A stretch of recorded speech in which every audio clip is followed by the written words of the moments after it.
Assalamualaikum warahmatullahi wabarakatuh. Alhamdulillahi rabbil alamin. Wabihi nasta'in. Wa ala umuri dunya waddin. Wassalatu wassalamu ala ashrafil anbiya'i wal mursalin, Sayyidina wa habibina wa qurrati a'yunina wa maulana Muhammadin, amma ba'd. Hadratal muhtaramin, Tuan guru, ustazah, jamaah muslimin, muslimat yang dirahmati Allah Subhanahu wa taala. Insyaallah pada malam hari ini kita sambung mengkaji fiqh sirah, perjalanan hidup Rasulullah sallallahu alaihi wasallam.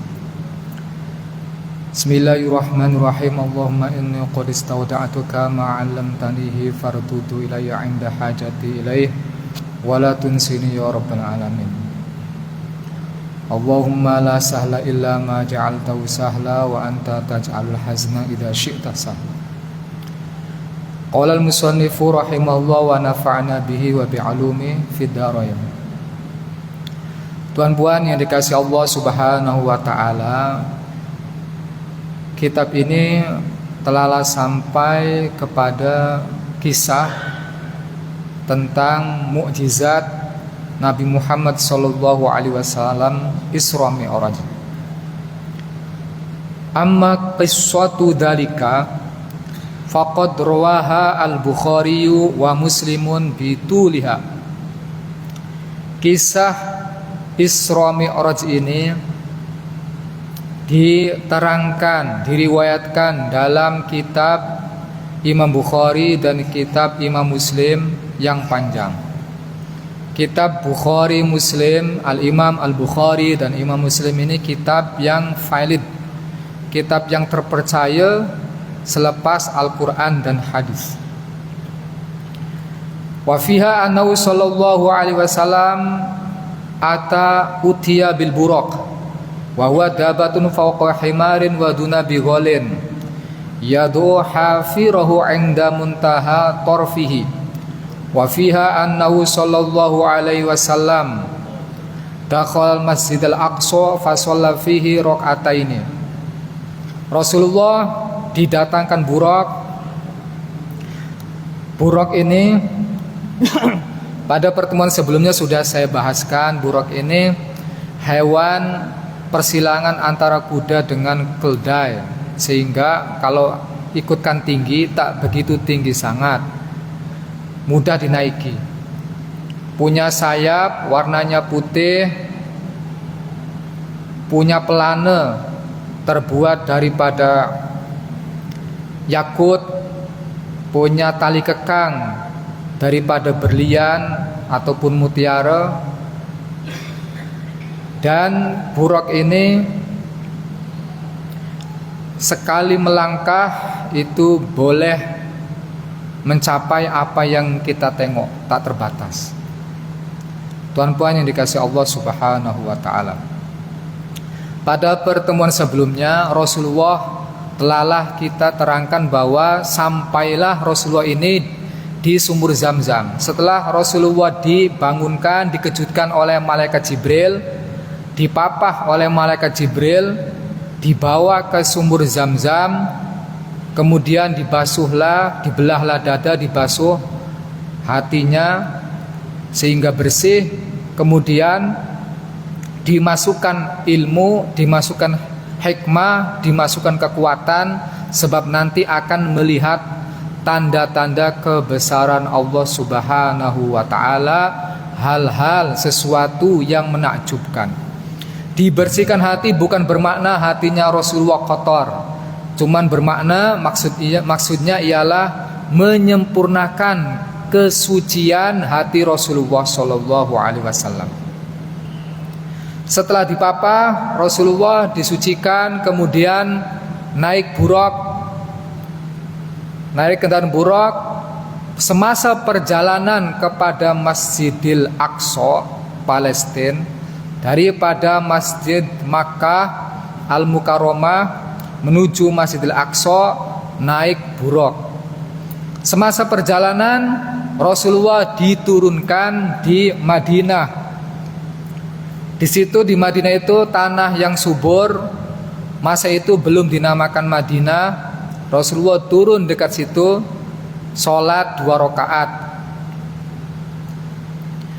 Kemudian dibagi tahu, ini adalah kota Madinah yang nantinya engkau hijrah, kata malaikat Jibril. Kenapa Rasulullah tidak bertanya? Karena itu ada siri sendiri. Setelah dekat Madinah sholat 2 rakaat, Nabi Muhammad naik buraq juga lagi meneruskan perjalanan sampai ke Turi Sina. Turi Sina ini di mana Nabi Isa alaihissalam berkalam-kalam dengan Allah, bermunajat, berkalam, bercakap-cakap dengan Allah Subhanahu wa taala. Di Turi Sina Nabi Muhammad sallallahu alaihi wasallam salat 2 rakaat. Naik balik kepada buraq, naik terbang sampai ke Baitul Lahmin bahasa Arab dia, Bethlehem. Itu tempat di mana Nabi Isa dilahirkan. Di situ pun Nabi Muhammad sholat 2 rakaat. Semasa perjalanan Rasulullah Shallallahu Alaihi Wasallam, malaikat Mikail sebelah kiri Rasulullah memegang tali pelana buraq. Sebelah kanan malaikat Jibril memegang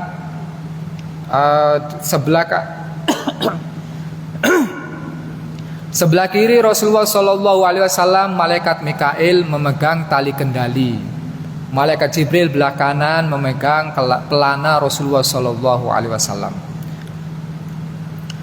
Kemudian Rasulullah diperlihatkan alam barzakh.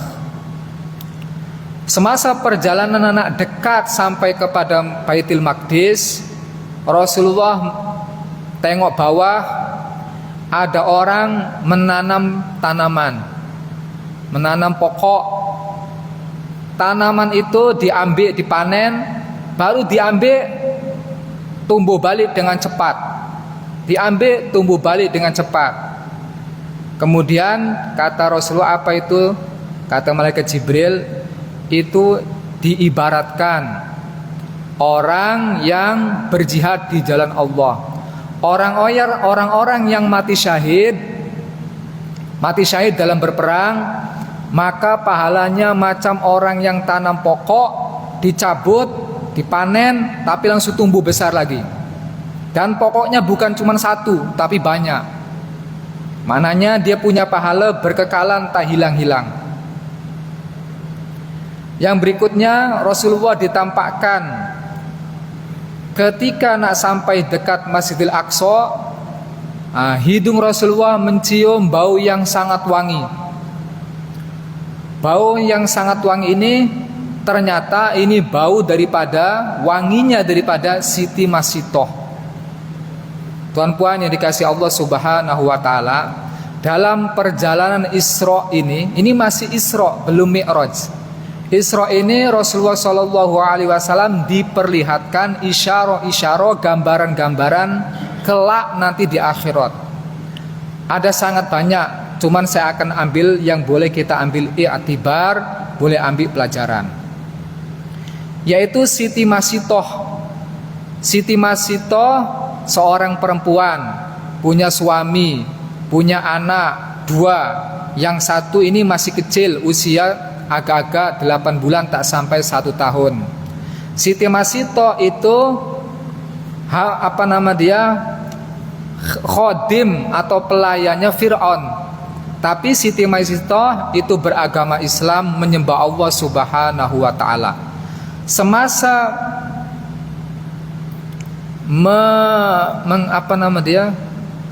merapikan rambut,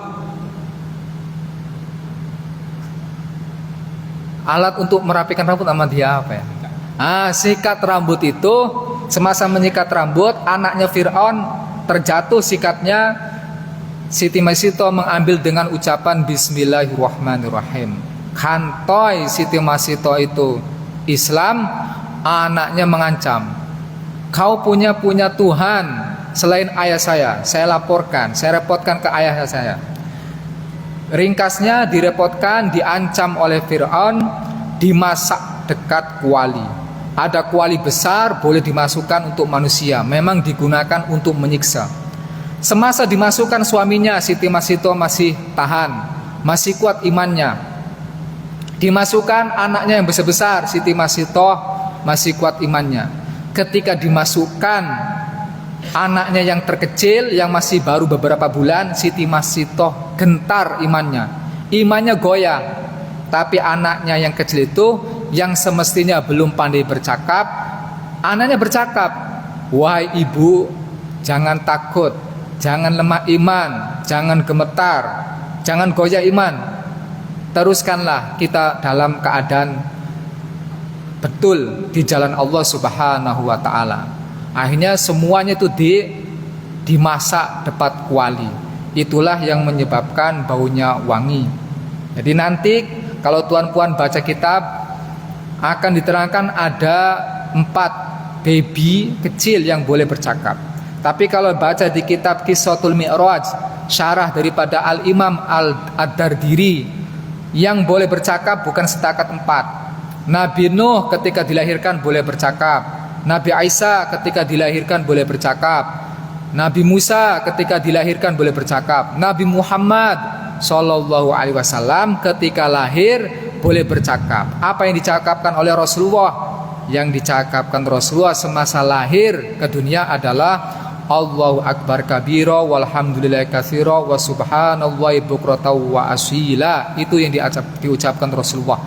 Jadi Rasulullah pernah bercakap ketika masa kecil, masa baby itu, yaitu Allahu Akbar kabira. Masya Allah. Kemudian ada suara memanggil Rasulullah semasa Rasulullah naik buraq menuju Baitul Maqdis. Suara belah kiri dan suara belah kanan. Ringkasnya ini suara siapa? Ketika dipanggil-panggil Rasulullah tidak tengok kanan, tidak tengok kiri. Ternyata itu adalah sebelah kiri suara daripada orang Yahudi, belah kanan suara daripada orang Nasrani. Andaikan masa itu Rasulullah tengok ke kiri ataupun tengok kanan, maka Rasulullah Shallallahu Alaihi Wasallam mendapatkan umatnya lebih suka kepada Nasrani ataupun kepada Yahudi. Masih terus buruk dalam perjalanan. Nah ini kita akan terfikirkan. Tadi di awal kata buruk ini kalau nak melangkah 1 kedipan mata, 1 detik saja, 1 second saja sudah sampai ke tempat tujuan. Macam mana ini boleh lama-lama? Kata Syekh Mutawali Asy'arawi mengatakan, untuk memaham Isra Mi'raj kita tidak boleh menggunakan hukum jasad, hukum jasmani, hukum dunia. Orang yang masih hidup punya hukum jasmani, yaitu dibatasi masa, dibatasi oleh waktu, dibatasi oleh tempat. Tapi ada satu keadaan, kata Syekh Mutawali Asy'arawi mengatakan, di mana orang tidur contohnya, orang tidur matanya menutup, tapi dekat tidur dia boleh melihat seseorang, boleh melihat warna, boleh melihat kejadian, boleh mendengarkan. Maknanya dalam alam tidur itu alam lain. Dekat sebelah kiri mimpi buruk, belah kanan mimpi indah. Nah, masing-masing dari orang itu tak saling merasa. Jika di dalam mimpi saja orang boleh menggunakan, boleh melihat, boleh mendengar, boleh membaca tanpa alat indera, tanpa mata, tanpa telinga, itu boleh, apatah lagi Nabi Muhammad Sallallahu Alaihi Wasallam. Kemudian kata Syekh Mutawali Asy'arawi, hukum jasad bertemu dengan roh itu lain. Maka Rasulullah Shallallahu Alaihi Wasallam boleh bertemu dengan roh para nabi, ruh-ruhnya Nabi Muhammad Shallallahu Alaihi Wasallam, ruh-ruhnya para nabi. Roh tidak dibatasi masa, tidak dibatasi oleh tempat. Maka seorang wali, seorang sahabat, seorang nabi, jika dia telah meninggal, tidak ada batasan tempat, tidak ada batasan masa. Itu cara kita memaham Isra Mi'raj. Ketika Nabi Muhammad SAW menuju Baitul Maqdis, ada iblis mengejar daripada bawah membawa api. Ini kisah masyhur. Kemudian Nabi tengok belakang itu ternyata ada iblis mengejar. Ketika Nabi tengok, itu bukan bermakna Nabi Muhammad takut dengan iblis. Diajarkan doa sehingga iblis itu hancur, pun juga bermaksud bukan Nabi Muhammad takut dengan iblis sehingga dibantu doa oleh malaikat Jibril. Akhirnya Rasulullah SAW sampailah ke Baitul Maqdis.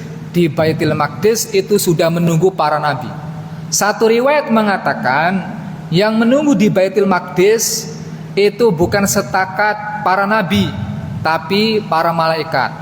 Jadi Rasulullah sudah bersusun itu makmum para nabi, kemudian para malaikat.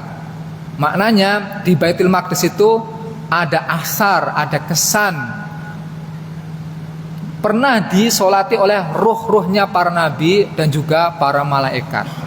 Beruntung oleh orang-orang yang pernah sholat dekat sana. Maka sholat dekat sana pahalanya ratusan ganda. Rasulullah SAW sholat 2 rakaat. Wa fiya annahu sallallahu alaihi wasallam dakhala al-masjid al-aqsa fa shalla fihi raka'ataini. Rasulullah masuk ke Masjidil Aqsa, sholat 2 rakaat. Makmumnya para nabi, para malaikat. Tsumma atahu Jibrilu bi'ina'in min khamrin wa ina'in min labanin. Kemudian selepas sholat, Rasulullah dibagi minuman oleh malaikat Jibril. Satu minuman itu dalam bekas, minuman khamar. Yang kedua susu. Ada riwayat mengatakan cawannya 3, khamar, susu, air. Ada riwayat yang mengatakan cawannya 4, susu, khamar, air, madu. Rasulullah meminum susu. Fakhtaro alaihi salatu wassalam alaban. Kemudian Rasulullah SAW memilih susu untuk diminum. Faqala Jibrilu, maka malaikat Jibril berkata, ikhtarta al-fitrata, engkau telah memilih yang fitrah, yang suci. Wa fiha annahu urijabi sallallahu alaihi wasallam ila sama'il ula fasaniyatu fasalisatu. Selesai Isra Rasulullah sallallahu alaihi wasallam. Tuan-puan yang dirahmati Allah Subhanahu wa taala. Jadi Isra adalah, kalau Saro perjalanan malam. Kita berjalan di malam hari atau melakukan perjalanan di malam hari, nama kita Saro. Kalau Isra, Asra yusri Isra'an, ada yang menjalankan Rasulullah. Maka jangan disalah faham, Rasulullah Isra itu bermakna Rasulullah berjalan, Rasulullah melakukan perjalanan malam, bukan. Yang memperjalankan ialah Allah. Sehingga kejadian-kejadian yang menakjubkan, yang di luar akal manusia, di luar kebiasaan manusia, itu memang sebabnya yang menjalankan ialah Allah Subhanahu wa ta'ala. Buraq diletakkan di luar masjid, diikat. Ini saatnya Rasulullah naik ke Sidratil Muntaha, langit pertama, langit ke-7, Sidratul Muntaha dan seterusnya. Jadi tuan-puan, saya baca dekat kitab Syarah Dardiri. Isra itu, satu pendapat mengatakan Rasulullah tidak naik buraq. Jadi Isra itu Rasulullah buraqnya tetap di depan Baitul Maqdis. Rasulullah naik ke langit menggunakan Mi'raj. Mi'raj itu makna dia tangga. Mi'raj jamak dia ma'arij. Ma'arijnya ada 10, tangganya ada 10. Kalau kita bayangkan, cuma setakat bayangkan dengan otak yang lemah. Tangganya ada 10, ada yang terbuat daripada perak, ada yang terbuat daripada emas. Jadi ada tangga terbuat daripada perak, daripada emas. Belah kiri kanannya itu dilapisi oleh yakut dan berlian. Kemudian tengahnya itu dihiasi oleh permata-permata. Jadi tangganya nak bagi tunjuk kepada kita, tangganya itu sangat indah. Dan ini berlian permata yakutnya itu bukan permata dunia, bukan yakut dunia. Jauh berbeza antara yakut dunia dengan yakut surga. Nah, tangga-tangga itu asalnya daripada surga Firdaus. Macam manusia dekat surga dengan di dunia lain, sangat bedanya sangat jauh. Kalau seorang wali pernah dinampakkan surga, maka melihat kecantikan dunia itu malah kotor, minta maaf. Orang yang pernah walinya Allah atau para sahabat yang dinampakkan bidadari, tengok perempuan dunia yang paling cantik sekalipun, itu buruknya Masya Allah. Jadi lain. Tangga itu ada 10, jumlahnya ada 10. Kenapa 10? Karena Rasulullah mengisyarohkan 10, angka 10. Sebab Rasulullah nanti hijrah di Madinah, hidup di Madinah setakat 10 tahun, sesuai dengan tangga Mi'rajnya Rasulullah. Maka tangga 1 itu mengisyarohkan kehidupan Rasulullah SAW ketika pertama kali di Madinah, tahun pertama. Tangga kedua mengisyarohkan tahun kedua Rasulullah. Tangga ketiga mengisyarohkan kehidupan Rasulullah di Madinah, tahun ketiga. Tangga ke-10, tangga terakhir Mi'raj, mengisyarohkan tahun terakhir Rasulullah SAW. Di tangga ke-10 Rasulullah SAW berjumpa dengan Allah. Di tahun ke-10 Nabi di Madinah berjumpa dengan Allah, maksud dia ialah Rasulullah meninggal dunia. Jadi tangganya 10 daripada surga Firdaus. Tangganya itu ketika dinaiki oleh Nabi Muhammad SAW bersama dengan malaikat Jibril saja. Malaikat Mikail saya baca tidak ada penyebutan malaikat Mikail. Dengan malaikat Jibril naik. Jadi tangga itu tuan-puan dipijak oleh Rasulullah dan malaikat Jibril naik. Kemudian ketika Rasulullah memijak ke tangga berikutnya, tangga yang di bawah itu turun dengan sendirinya, menurun dengan sendirinya, terus berulang macam itu. Dan tangga ini hanya diperuntukkan untuk Nabi saja. Wali tidak akan boleh menaiki tangga ini. Kalau saya baca dekat kitab, walaupun tangga ini nanti digunakan untuk membawa roh para nabi. Rohnya Nabi kalau meninggal, maka ruhnya itu dinaikkan tangga ini menuju langit, menuju surga Firdaus. Tapi tidak dinaiki oleh para wali, setakat dinaiki oleh para nabi, hanya para nabi. Dan itu pun ruhnya. Nabi Musa munajat kepada Allah, berkalam dengan Allah di bukit Turisina jalan kaki. Tapi Nabi Muhammad berkalam dengan Allah, berjumpa dengan Allah bukan jalan kaki ke atas Sidratul Muntaha, naiki tangga yang tangganya luar biasa indahnya. Ini kita tidak boleh membayangkan dengan sempurna. Kemudian Rasulullah SAW naik tangga yang pertama sampai ke langit dunia. Jadi tangganya 7, tangganya 10. Yang 7 ini masing-masing untuk langit. Tangga 1 untuk langit 1, tangga 2 untuk langit kedua, tangga 3 untuk langit ketiga, tangga 7 untuk langit ke-7. Tangga ke-8 ini untuk Sidratil Muntaha. Tangga ke-9 untuk naik ke Soriful Aqlam. Tangga ke-10 untuk naik ke Arsy. Genap 10 tangga. Di langit pertama, langit dunia, Nabi Muhammad berjumpa dengan Nabi Adam. Langit dunia ini para ulama mengatakan itu terbuat daripada perak, ada yang menyebut daripada emas. punya pintu. Punya pintu Baitul Hafadzah, Babul Hafadzah. Di situ dijaga oleh malaikat, nama malaikat itu Ismail. Ini akan saya ringkaskan kisahnya. Jadi ketika naik, malaikat Ismail bertanya, siapa itu? Malaikat Jibril menjawab, Jibril. Tidak menjawab, ana Jibril. Itu nak bagi tahu bahwasanya sebenarnya ini sudah dinanti-nanti oleh para malaikat. Bukan setakat ini siapa. Para ulama membahaskan, kenapa malaikat Ismail penjaga langit pertama itu bertanya?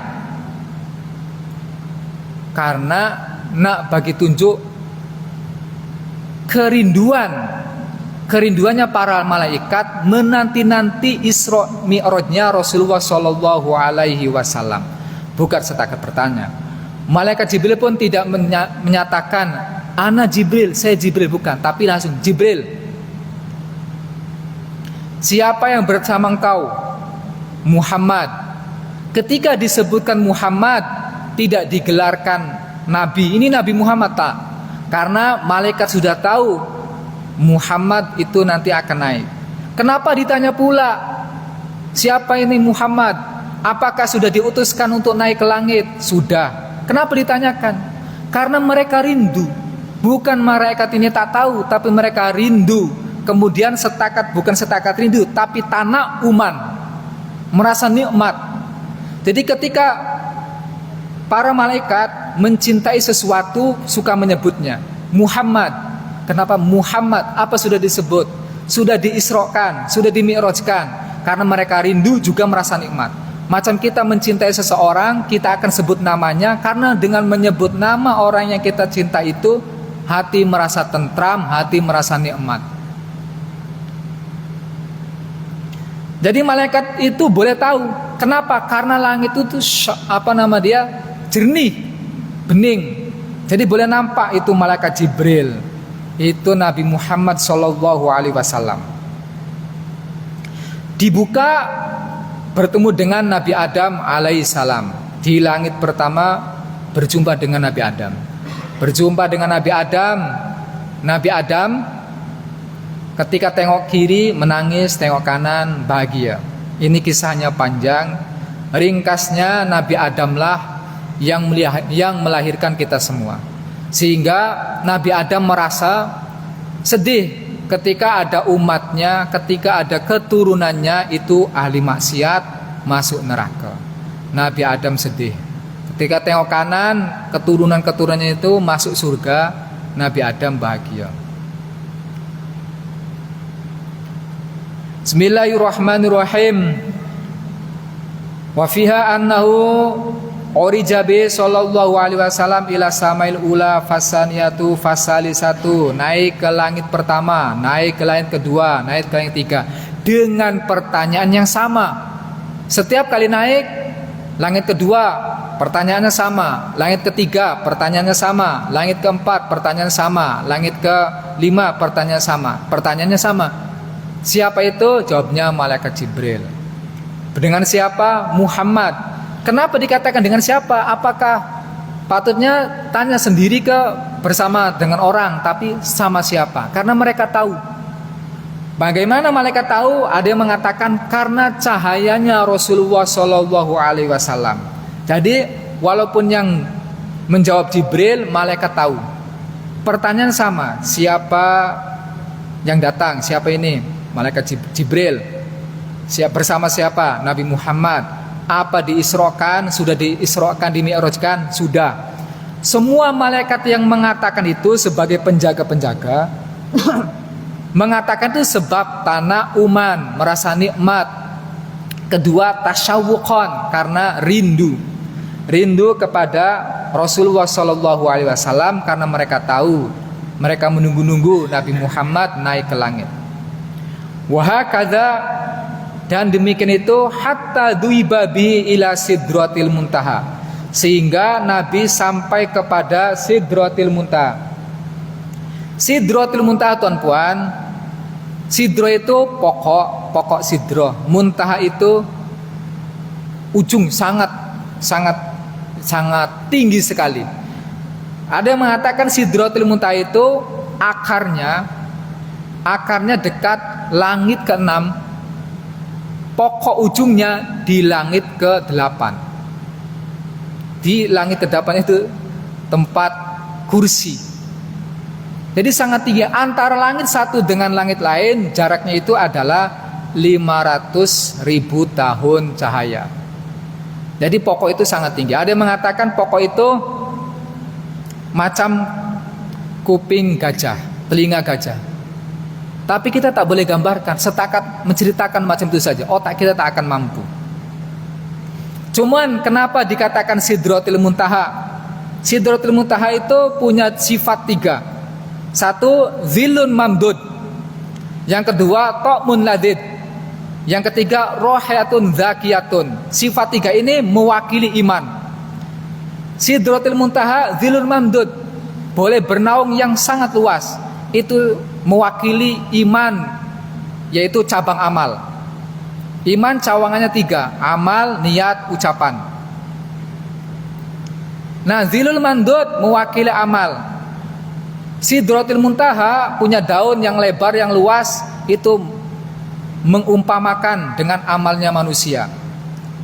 Kemudian sifat yang kedua Sidratul Muntaha adalah ta'mun ladid, rasanya yang sangat nikmat. Itu mewakili niatnya seorang mukmin. Niat seorang mukmin itu ladid, nikmat, indah. Sifat yang ketiga, raihatun zakiyatun, wanginya yang sangat wangi. Wanginya sangat harum. Itu sama dengan ucapannya orang mukmin. Ucapannya orang mukmin itu harum.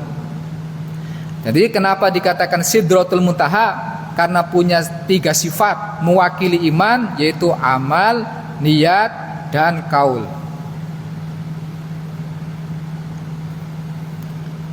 Wa auhallahu ilaihi inda idzin ma uhya. Kemudian Rasulullah naik ke Sidratul Muntaha, diwahyukanlah apa-apa yang diwahyukan kepada Rasulullah sallallahu alaihi wasallam. Jadi dekat Sidratul Muntaha. Sidratul Muntaha itu manzilatul iman, sama seperti imannya seorang mukmin, andaikan dia beriman sungguh-sungguh. Wa fiha furidat as-shalawatul khamsu 'alal muslimina. Di sanalah Rasulullah diwajibkan dengan umatnya salat lima masa. Wa hiya fi asliha khamsuna salatan fil yaumi wal lailati. Salat 5 masa ini asalnya 50 salat. Jadi kisahnya tuan-puan, Rasulullah naik ke Mi'raj seterusnya Sidratul Muntaha. Naik lagi ke Mi'raj seterusnya itu Shoriful Aqlam. Di Shoriful Aqlam maksudnya adalah satu tempat di mana Rasulullah itu boleh mendengar suara keratan daripada pen kolam itu pen yang menulis takdir kita. Rasulullah boleh mendengar. Kemudian naik ke Arsy. Ada riwayat yang mengatakan nanti Rasulullah itu duduk sebelah Allah di Arsy. Maka itu adalah riwayat yang batil. Jadi Rasulullah SAW berjumpa dengan Allah Subhanahu wa taala. Rasulullah dekat Sidratul Muntaha, dekat Mustawa, nama dia tempat Mustawa. Dekat Mustawa berjumpa dengan Allah, dibagi tugas oleh Allah untuk menjalankan sholat 5 masa. Bukan bermakna berjumpa dengan Allah bertempat, bukan. Allah tidak bertempat, Allah tidak berarah. Kalau Allah tidak bertempat dan tidak berarah, kenapa Rasulullah untuk berjumpa dengan Allah naik ke Sidratul Muntaha, naik ke Mustawa? Itu sebab untuk memuliakan Rasulullah. Jadi tempat mulia itu adalah Mustawa, di mana tidak ada makhluk selain Rasulullah yang boleh sampai sana. Malaikat Jibril tidak sampai sana. Di mana tempat itu tidak ada ilmunya manusia, ilmunya jin, ilmunya malaikat boleh mengetahui, tidak ada. Hanya Mustawa lah tempat yang dipijak oleh Rasulullah untuk bertemu dengan Allah tanpa siapapun ada. Allah waktu itu dekat mana? Tidak dekat mana-mana. Di arah mana? Tidak dekat arah mana-mana. Allah tidak bertempat, Allah tidak berarah. Jadi Allah naik ke Sidratul Muntaha, ke Mustawa, itu memuliakan Rasulullah. Sama semisal Nabi Musa berkalam bermunajat dengan Allah naik ke Bukit Tursina. Apakah Allah itu berada di Bukit Tursina? Ya tak. Ka'bah itu dijuluki Baitullah, rumahnya Allah. Apakah Allah itu ada dekat Baitullah? Ya tak. Jadi maksud daripada Rasulullah bertemu dengan Allah di Sidratul Muntaha di Mustawa itu hanya setakat memuliakan Rasulullah Shallallahu Alaihi Wasallam.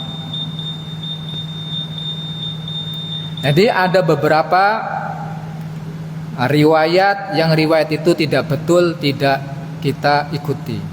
Walaupun ada dalam hadis Qaba kausin au kausaini, Rasulullah itu dekat, sangat sedekat dengan busur panah.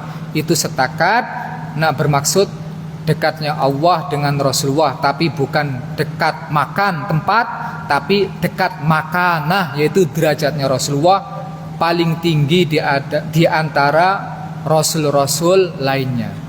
Tidak ada rasul yang macam Nabi kita Nabi Muhammad sampai ke Mustawa. Walamma kanat sabihatal yaum wallahu a'lam bishawab.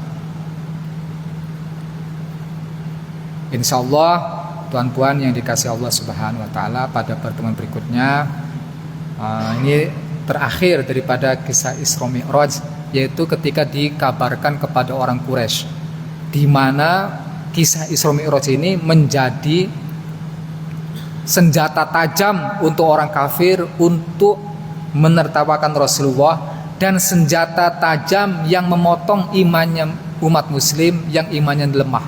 Jadi ini ujian untuk orang muslim sebenar, yaitu ketika diceritakan Isra Mi'raj Nabi Muhammad SAW. Sebenarnya tuan-puan, kalau tuan-puan baca dekat kitab-kitab itu, kita baca itu memang sangat luar biasa. Saya pun tak mampu nak terangkan banyak, cukup diringkaskan, karena nak ceritakan itu, nak menggambarkannya itu Masya Allah. Akhirul qauli idina suratul mustaqim.